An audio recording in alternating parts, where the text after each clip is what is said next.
നമസ്കാരം, ചർച്ച് അപ്ഡേറ്റ്സിലേക്ക് സ്വാഗതം. ലോകമെമ്പാടുമുള്ള ഫുട്ബോൾ പ്രേമികൾ ആവേശത്തോടെ കാത്തിരിക്കുന്ന ഫിഫ വേൾഡ് കപ്പിന് ഏതാനും ദിവസങ്ങൾ മാത്രം ബാക്കി നിൽക്കെ കഠിന പരിശീലനങ്ങൾക്കൊപ്പം ദൈവാനുഗ്രഹം തേടിയും പ്രമുഖ ദേശീയ ടീമുകൾ.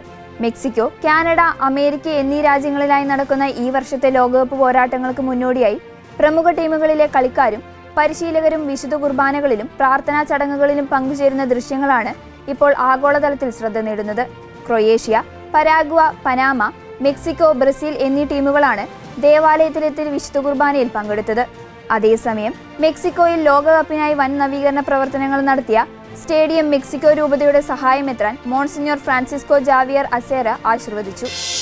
മരണത്തിനും ജീവിതത്തിനും ഇടയിലുള്ള ക്യാൻസർ പോരാട്ടത്തിൽ തന്നെ സ്വന്തം മകനെ പോലെ ചേർത്ത് പിടിച്ച ലിയോ 14 മാർപ്പാപ്പയെ വീണ്ടും നേരിൽ കാണാനൊരുങ്ങി 15-കാരനായ സ്പാനിഷ് കൗമാരക്കാരൻ. രോഗബാധിതനായി ഐസിയുവിൽ കിടന്നപ്പോൾ മുതൽ 9 മാസക്കാലം നീണ്ട ആശുപത്രിവാസത്തിനുമൊടുവിൽ രോഗമുക്തി നേടിയ ശേഷവും തനിക്ക് താങ്ങായി നിന്ന പാപ്പയെ കാണാൻ സ്പെയിന്റെ തലസ്ഥാനമായ മാഡ്രിഡിൽ വെച്ചാണ് ഇഗ്നാസിയോ ഗോൺസാലസ് എന്ന കൊച്ചുമിടുക്കൻ വീണ്ടും എത്തുന്നത്. 2025 ജൂലൈയിൽ റോമിൽ വെച്ച് നടന്ന ആഗോള യൂത്ത് ജൂബിലി ആഘോഷങ്ങളിൽ പങ്കെടുക്കാനെത്തിയതായിരുന്നു സ്പെയിനിൽ നിന്നുള്ള ഇഗ്നാസിയോ. എന്നാൽ തീർത്ഥാടനത്തിനിടയിൽ നെഞ്ചിൽ കടുത്ത വേദന അനുഭവപ്പെട്ടതിനെ തുടർന്ന് അവൻ റോമിലെ ബാംബിനോ ജേസു ആശുപത്രിയിൽ പ്രവേശിപ്പിച്ചു. വിശദമായ പരിശോധനകളിൽ ക്യാൻസർ രോഗമാണെന്ന് സ്ഥിരീകരിച്ചു. ലിയോ 14 മാർപ്പാപ്പ പുറപ്പെടുവിച്ച മാഗ്നിഫിക്ക ഹ്യൂമാനിത്താസ് എന്ന പ്രഥമ ചാക്രിക ലേഖനം വലിയ ആദരവോടെയും പ്രതീക്ഷയോടെയും സ്വാഗതം ചെയ്ത് ഇന്ത്യയിലെ കത്തോലിക്ക സഭ. അതിവേഗം വളരുന്ന AI കാലഘട്ടത്തിൽ സാങ്കേതിക വിദ്യയേക്കാൾ മനുഷ്യന്റെ അന്തസ്സിനും ധാർമ്മികതയ്ക്കും മുൻഗണന നൽകാൻ പ്രേരിപ്പിക്കുന്ന ഒരു ധാർമ്മിക വഴികാട്ടിയായാണ് ചാക്രി ലേഖനമെന്ന് CBCയെ വിശേഷിപ്പിച്ചു. സഭയുടെ സാമൂഹ്യ പ്രബോധനങ്ങളിൽ വിപ്ലവം സൃഷ്ടിച്ച റേരും നൊവേരും എന്ന ചരിത്രരേഖയുടെ തുടർച്ചയാണിതെന്നും ബിഷപ്പുമാർ അഭിപ്രായപ്പെട്ടു. വിദ്യാഭ്യാസ രംഗത്തെ മികച്ച പ്രവർത്തനങ്ങൾ മുൻനിർത്തി ഗോവയിലെ പ്രശസ്ത കത്തോലിക്ക വിദ്യാഭ്യാസ സ്ഥാപനമായ ഹോളി സ്പിരിറ്റ് ഇൻസ്റ്റിറ്റ്യൂട്ടിന് ഈ വർഷത്തെ ഏറ്റവും മികച്ച വിദ്യാഭ്യാസ സ്ഥാപനത്തിലുള്ള ദേശീയ പുരസ്കാരത്തിന് അർഹരായി.